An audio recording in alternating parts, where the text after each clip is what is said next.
এমনের আগে দুই দফা আপনার সঙ্গে কথা হয়েছে, শিক্ষার্থীদের কথাও জেনেছি। সমন্বয়ক যারা আছেন, যারা আসলে এই বৈষম্যবিরোধী ছাত্র আন্দোলনের নেতৃত্ব দিচ্ছেন, তারা আসতে শুরু করেছেন, সেটিও বলছিলেন।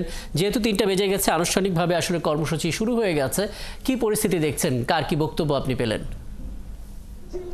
ধন্যবাদ রাকিব। এরই মধ্যে কিন্তু মিছিলগুলো ঘুরতে শুরু করেছে এবং অনেকেই এরই মধ্যে শহীদ মিনারের যে আশেপাশের জায়গাগুলো আছে সেগুলো চলে এসেছে। ৩রা আগস্টের কথা যদি আমি বলি, সেই অনুপাতে সেই পরিমাণ লোক আসলে এখন নেই। যারা সমন্বয়ক রয়েছেন তারা বলছেন যে পথে অনেকেই আছেন, তারা আসবেন, যুক্ত হলে সমাবেশ কেবল শুরু হয়েছে। আপনি দেখতে পাচ্ছেন যে এর মধ্যে স্লোগান দেওয়া হচ্ছে, সেখানে বিভিন্ন ধরনের জুলাই আগস্টের যে স্লোগানগুলো দেওয়া হয়েছে অনেকগুলো স্লোগানই আবার পুনরাবৃত্তি করা হয়েছে। এর আগে বেশ কিছু তথ্যচিত্র দেখানো হয়েছে যেগুলো শাপলা চত্বরে ঘটেছিল, জুলাই আগস্টে যে ঘটনা ঘটেছে তথ্যচিত্র আমরা দেখেছি। দেশের বিভিন্ন প্রান্ত থেকেই আসলে যারা জুলাই আগস্টের যোদ্ধা রয়েছেন তারা এসেছেন এবং তারা সেখানে যোগ দিয়েছেন। সমন্বয়করা বলছেন অর্থাৎ গতকাল রাতে যে জটিলতাটি তৈরি হয়েছিল সেটি কাটিয়ে ওঠা গেছে। অর্থাৎ সরকারের পক্ষ থেকে যে এই জুলাই বিপ্লবের ঘোষণাপত্র দেওয়ার ঘোষণার পরেই এক ধরনের প্রতিক্রিয়া সমন্বয়কদের মধ্যে আমরা দেখেছি। জাতীয় নাগরিক কমিটির যারা একেবারেই নেতৃস্থানীয় রয়েছেন, আহ্বায়ক থেকে শুরু করে মুখপাত্র, সবার সাথে যোগাযোগ করার চেষ্টা করেছে, তারা আনুষ্ঠানিকভাবে কোনো বক্তব্য গণমাধ্যমে দেননি।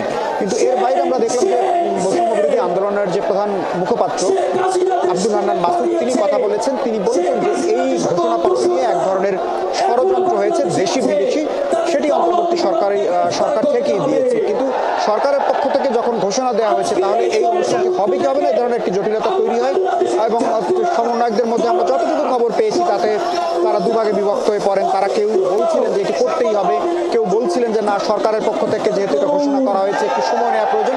কিন্তু এরই মধ্যে তখন গতকাল সন্ধ্যায় আসলে দেশ বিদেশের অর্থাৎ দেশের বিভিন্ন প্রান্ত থেকে কিন্তু যারা এই সমাবেশে যোগ দিবেন তারা রওনা দিয়েছেন, পথে ছিলেন, যে কারণে এটি তারা পরবর্তীতে রাত 12:30টার দিকে ঘোষণা দিয়েছেন যে এই সমাবেশটি হবে এবং জুলাই ঘোষণাপত্র এখানে পাঠ করা হবে না, কিন্তু জুলাই ঘোষণাপত্র কিভাবে তৈরি হবে তার একটি রূপরেখা তারা দিবেন।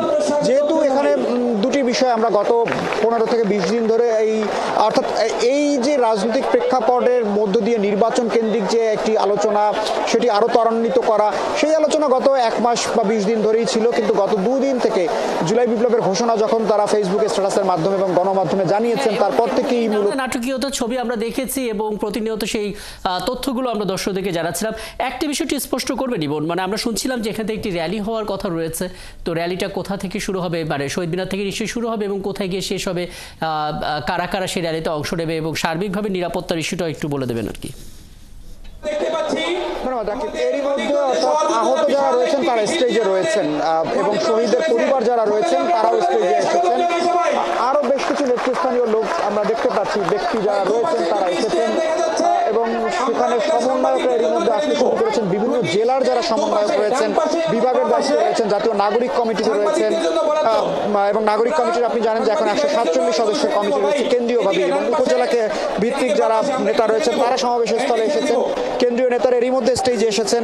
এখন পর্যন্ত সাজ্জিদ আলম, হাসনাত আবদুল্লাহ কিংবা জাতীয় নাগরিক কমিটির নাসিরউদ্দিন পাটোয়ারি, সামান্তা শারমিন, তারা আসলে কি ধরনের বক্তব্য দিবেন, কি বার্তা দিবেন সেটির জন্য কিন্তু পুরো জাতি অপেক্ষা করছে। কারণ যেহেতু রাজনৈতিকভাবে এটিকে বিশেষভাবে মূল্যায়ন করা হচ্ছে, বড় রাজনৈতিক দলগুলো এটি নিয়ে বেশ চুলচেরা বিশ্লেষণ করছে, সে কারণেই আমরা অপেক্ষা করছি যে কি ধরনের ঘোষণা তারা দিবেন, কোনো বার্তা থাকছে কিনা, বিশেষ কোনো রাজনৈতিক বার্তা থাকছে কিনা সেটি দেখার জন্যই অপেক্ষা। এই সমাবেশের আসলে তারা র্যালি করার এখন পর্যন্ত কোনো কর্মসূচি কোন দিকে যাবেন সেটি পরিষ্কার করে জানাননি। আমরা হয়তো কিছুক্ষণের মধ্যেই সেটি জানতে পারবো।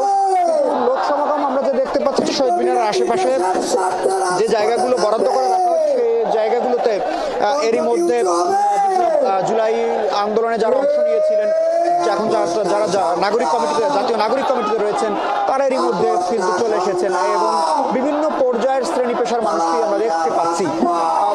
এর পরবর্তীতে আসলে দেখছি ইশতিয়াক ইমন এবং ক্ষণে ক্ষণে সেই বক্তব্যগুলোর আওয়াজও আমরা পাচ্ছিলাম। নিশ্চয়ই একটু পরে যখন সমন্বয়ক এবং নেতারা উপস্থিত হবেন আপনার মাধ্যমে সেই ছবিগুলো আমরা দেখতে পাবো নিশ্চয়ই।